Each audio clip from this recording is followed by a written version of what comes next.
이번 시간에는 3장 코틀린 기본 문법에서 7번째에 있는 클래스와 설계에 대해서 한번 알아보겠습니다.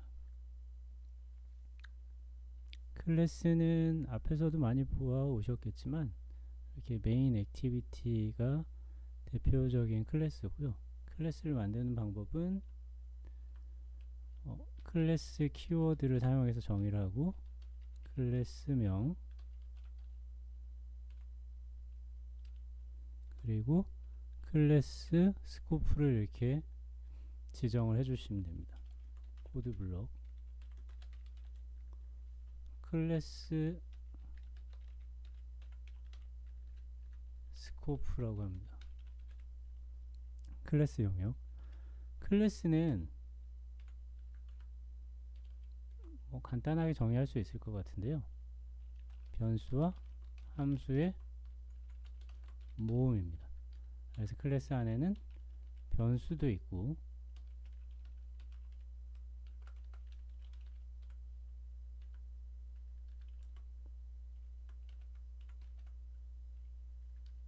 다음에 함수도 있습니다.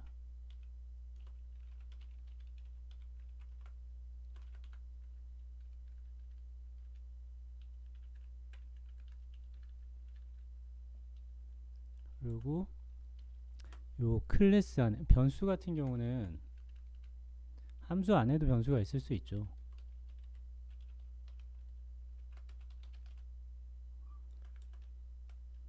요 함수 안에 있는 변수와 클래스 이 펑션이랑 같은 뎁스에 있는 요 변수를 다르게 부르는데요. 이렇게 클래스에서 최상위에 있는 최상위 뎁스에 있는 변수를 프로퍼티라고 합니다. 그리고 클래스의 함수는 약간 이름을 다르게 부르는데요. 얘는 메서드라고 합니다. 그래서 클래스는 프로퍼티와 메서드의 모음입니다.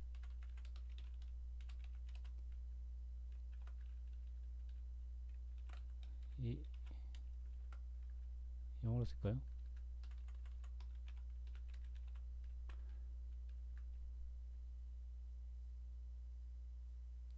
그래서 정의는 이렇게 하고요. 사용은 클래스의 사용은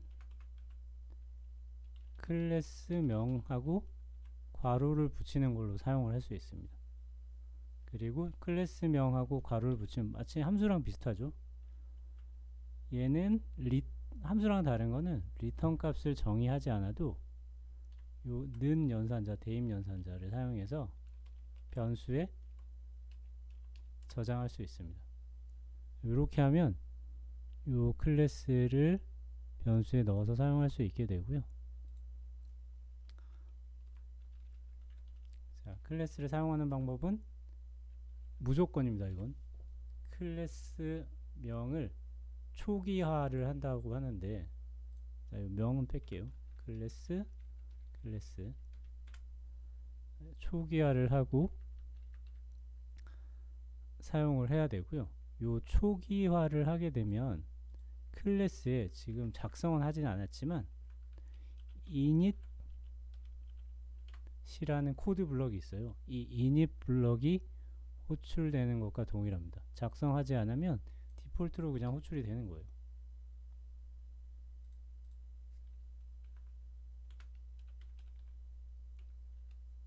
클래스를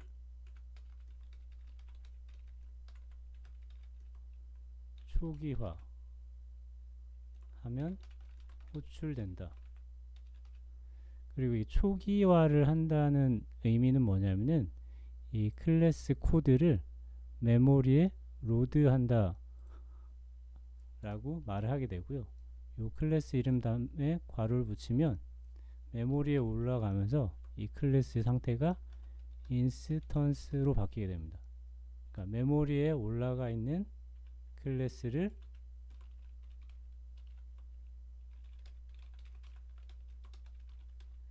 인스턴스라고 합니다. 오늘 용어가 좀 많이 나오죠. 클래스가 용어가 좀 많이 나옵니다. 그래서 클래스는 공부할 부분이 많아서 시간을 좀 많이 투자를 하셔야 되고요. 일단은 지금 짚고 넘어가야 되는 부분은 정의를 하는 것. 자, 이 부분 지우겠습니다. 코드가 많아지니까. 클래스를 만드는 것과 사용하는 것에 집중을 하시면 될 것 같아요. 그래서 클래스는 클래스 키워드를 사용하고 이름을 넣어서 코드 블록을 붙인 다음에 그 안에 변수와 함수들 정해 놓고 만들어지면 그거를 클래스 이름에 괄호만 붙여서 사용할 수 있다 라고 알고 계시면 될 것 같아요. 자, 그리고 요 클래스 안에 변수랑 함수가 있는데 요걸 사용하는 방법은 요 도트 연산자를 사용합니다. 클래스를 인스턴스화해서 초기화해서 cls 변수 저장하면 cls 점 베리어블을 이렇게 사용할 수 있고 cls 점 펑션도 호출해서 사용할 수 있습니다. 초기화를 하고 나면 도트 연산자를 사용해서 내부의 프로퍼티와 메소드를 사용할 수 있게 되는 겁니다. 자, 어렵지 않죠? 쉽죠? 그래서 앞에 제가 로그 클래스를 예를 들어 놨는데 클래스 로그 클래스 한번 직접 만들어 보죠. 우리가 로그 클래스에 사용했던 게 뭐예요? 로그.d 하고 자, 어디에 썼죠? 여기에 태그 메시지를 사용했잖아요. 그러면 이 d 함수가 이 로그 클래스에 정의가 되어 있는 거예요. 펑션 d. 이거 뭐하냐? 펑션 d 그리고 파라미터를 두 개를 받는 함수 d라는 함수는 하나는 스트링 또 하나도 스트링 이렇게 두 개를 받는 함수예요. 자, 쉽죠? 단지 요 로그 클래스를 지금 사용하는 방법이 좀 다르죠. 제가 뭐라고 그랬죠?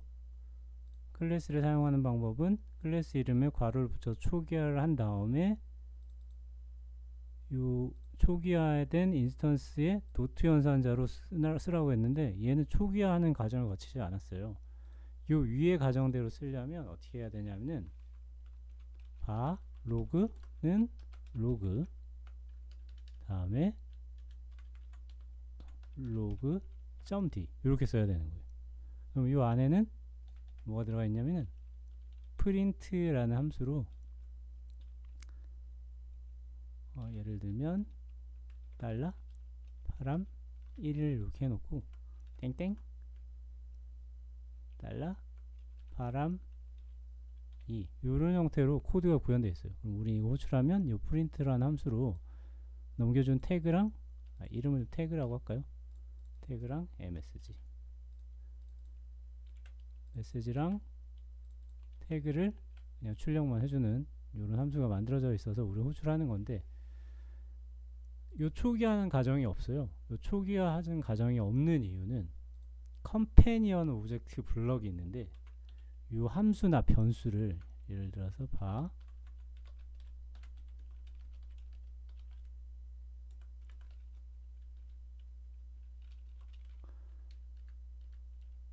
컴패니언 오브젝트 블럭으로 감싸주면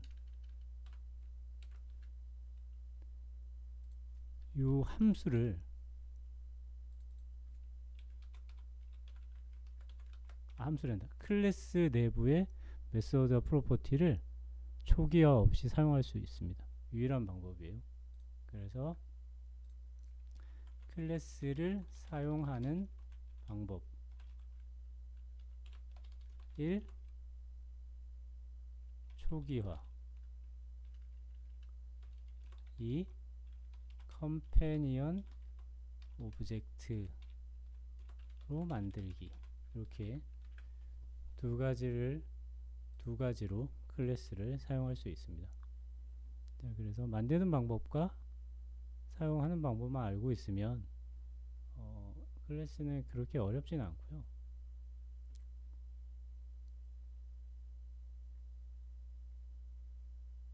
데이터 클래스 같은 경우는 아마 직접 책을 보면서 하시면 될 것 같고요.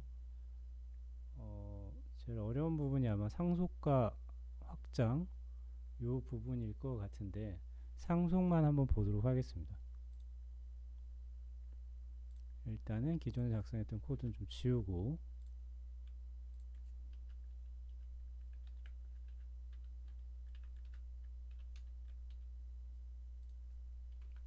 먼저 부모 클래스를 하나 만들게요. 부모 클래스 그리고 자식 클래스를 만듭니다.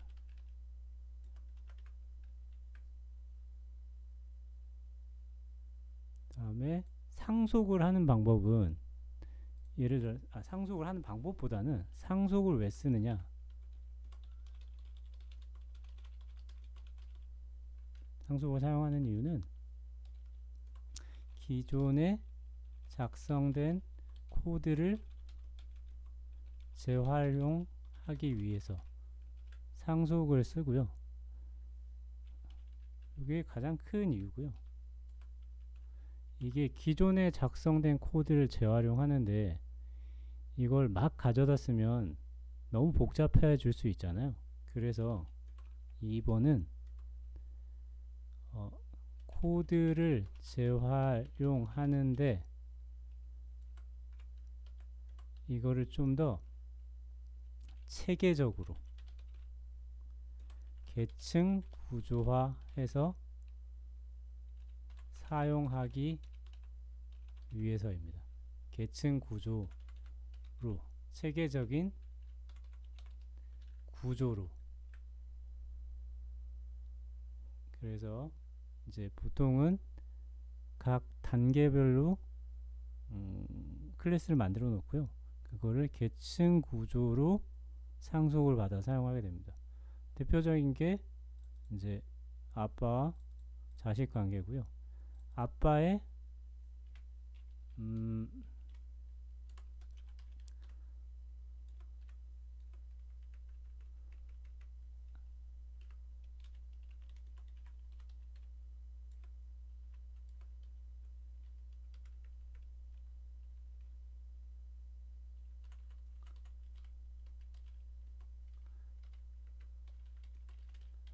뭐 아빠의 이런 자산이 있어요.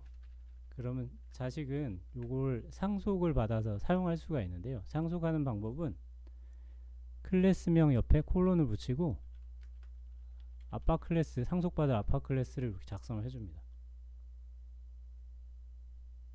쉽죠? 그런데 상속을 할 때는 그냥 이름만 붙이는 게 아니라요.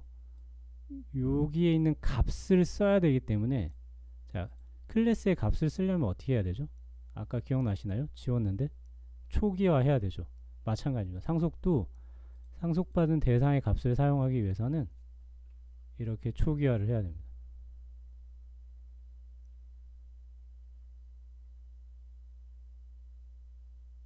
그리고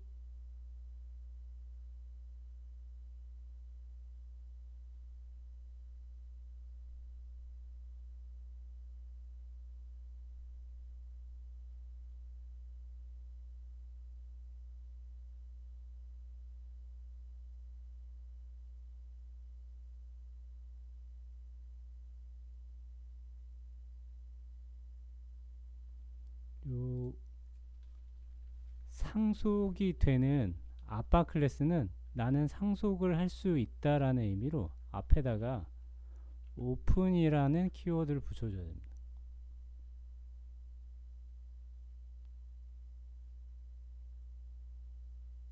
여기까지는 어렵지 않죠. 그냥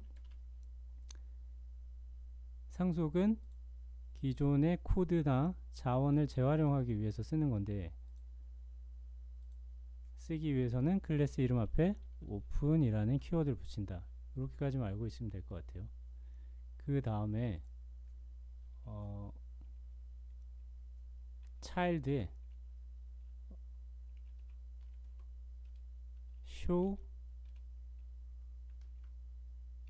money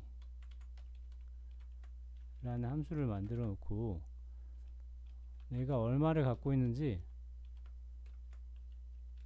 자랑을 한번 해보고 싶어요. 아이고.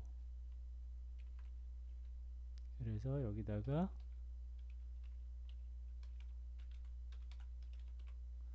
는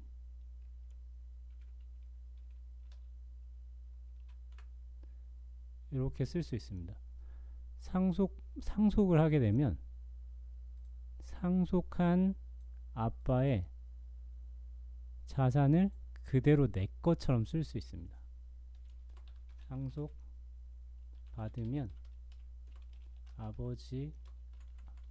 아빠 클래스의 프로퍼티와 메서드를 내 것처럼 사용할 수 있다.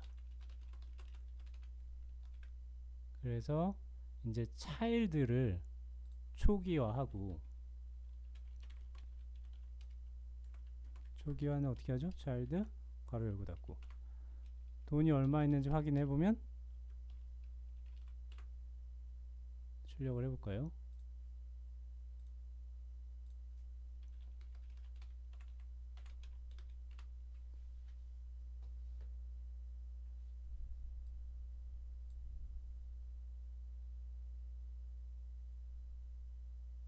이렇게 아빠 클래스의 프로퍼티를 그대로 사용할 수 있습니다. 메소드도 역시 마찬가지로 동일하게 사용할 수 있게 되고요. 그래서 여러분 지금 보시면 이 메인 액티비티 코드에 아무것도 없잖아요. 근데 내가 뭐 스타트 이렇게 치면 이 앱 컴팻 액티비티 위쪽에 있는 내가 상속받은 요 클래스들이 미리 정해 놓은 메소드나 프로퍼티를 그냥 사용할 수 있어요. 미리 코드들을 다 작성해 놓은 겁니다. 우리는 요거를 상속받아서 쓰기만 하면 됩니다. 상속이 상당히 편한 거고요. 잘만 만들면. 자, 다음에 이제 중요한 거 몇 가지만 할 텐데, 오버라이드가 있고요. 오버로드 두 가지가 있는데, 오버라이드부터 설명하는 게 좋겠죠. 왜냐하면은 onCreate 앞에 오버라이드가 있어서. 오버라이드는 뭐냐면은 이 아빠도 예를 들어서 show money가 아니라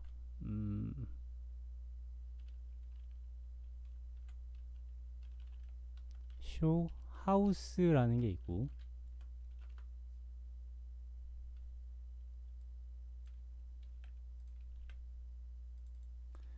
my house.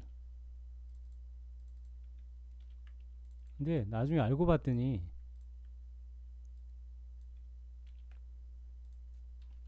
아들도 하우스가 있어요. 어디로 할까요? 이거 잘못 쓰면 지역 폄하가 될 것 같아서 그냥 강남 10평 오피스텔로 하겠습니다. 자, 일단 이 빨간 줄은 무시하시고, 그리고 아들도 자 쇼하우스가 있어요. 요렇게 동일한 이름을 가진 프로퍼티나 메서드가 있을 때 이걸 재정의하기 위해서 사용하는 게 오버라이드라는 키워드입니다. 그래서 내가 동일한 이름으로 하우스를 가지고 싶다. 그럼 이렇게 키워드를 넣어주면 되고요. 이 오버라이드 키워드를 붙이기 위해서는 클래스 앞에 오픈을 붙인 것처럼 부모 클래스의 요 자원 앞에도 오픈이라는 키워드가 붙어야 됩니다. 나는 다시 재정의할 수 있는 애야 라고.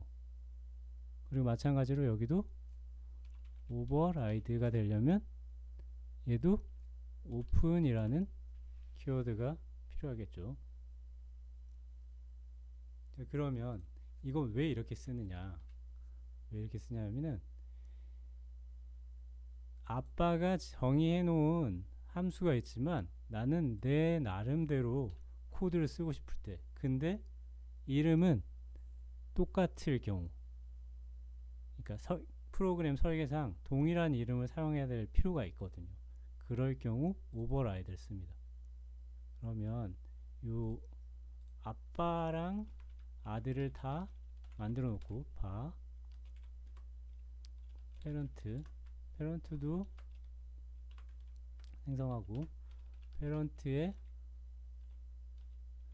쇼하우스 다음에 차일드의 쇼하우스를 두 개를 한번 다 찍어 볼게요. 그러면 각각에게 찍히겠죠. 그죠? 각각에게 차일드에는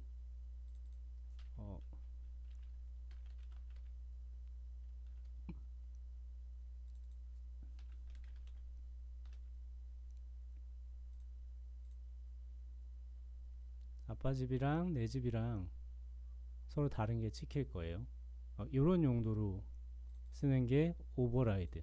그러니까 상속 관계에서만 쓰는 겁니다. 상속 관계에서 아빠의 프로퍼티나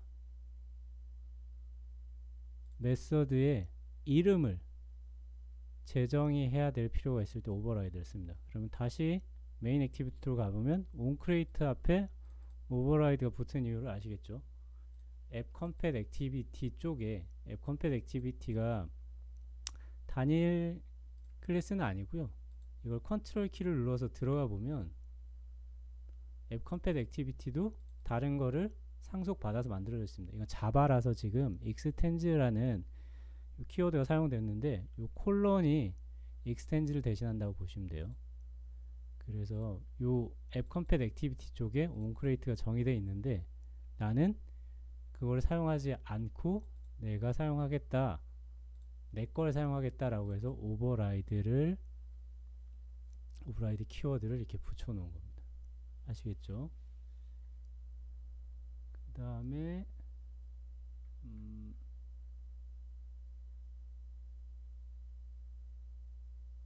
오버로드를 하진 않았죠. 오버로드 같은 경우는 상속 관계랑은 상관없고요. 예를 들어서 좀 코드가 많으니까 다른 걸 하나 다시 만들게요. 클래스를 하나 만들고, 오버로드 같은 경우는 fun 뭐가 좋을까? get key get number라고 해볼게요. get number인데 요 get number 번호를 리턴해 주는 애예요. 그래서 리턴 1 이렇게 리턴 타입까지 정의를 하고, get number라는 함수가 있고, 그냥 get number가 호출됐을 때는 리턴 1을 넘겨주는데, 이 get number 안에 문자열이 하나 들어오면 2를 넘겨주는 그런 함수를 만들고 싶어요. 그럼 어떻게 할까요? 자, 여기 좀 지우고,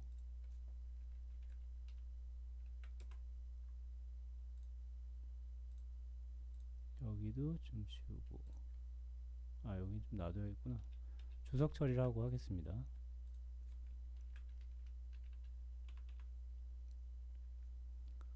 여기서 아까 저 sun이라는 클래스를 만들고 sun.getNumber를 호출하면 얘는 아까 뭘 넘겨줬죠? 숫자 1을 넘겨줬어요. 근데 내가 여기다가 아무것도 넘기지 않았을 때는 숫자 1을 넘겨봤고, 여기다 문자를 아무거나 넘기면 숫자 2를 넘겨받고 싶어요. 같은 이름의 함수인데 파라미터가 다른 형태로 구성되어 있다. 그럴 경우 동일한 이름의 함수를 만들 수 있습니다. 파라미터만 추가해서.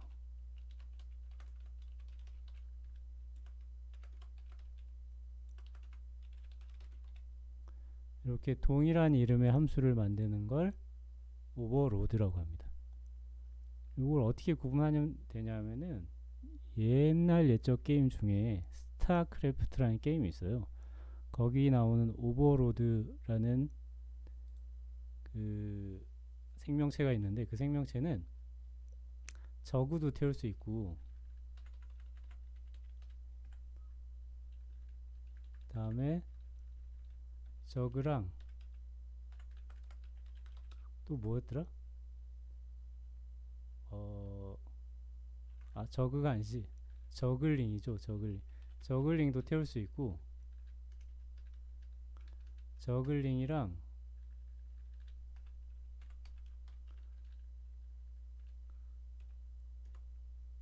히드라도 태울 수 있어요. 이게 맞나? 이렇게 같은 이름으로 여러 개를 태울 수 있을 때 사용하는 게 오버로드라고 이해하시면 될 것 같습니다. 이걸 상속이랑 크게 관계없는데 여기서 설명하는 이유는 오버라이드랑 오버로드를 구분하는 질문을 취업할 때 많이 던지거든요.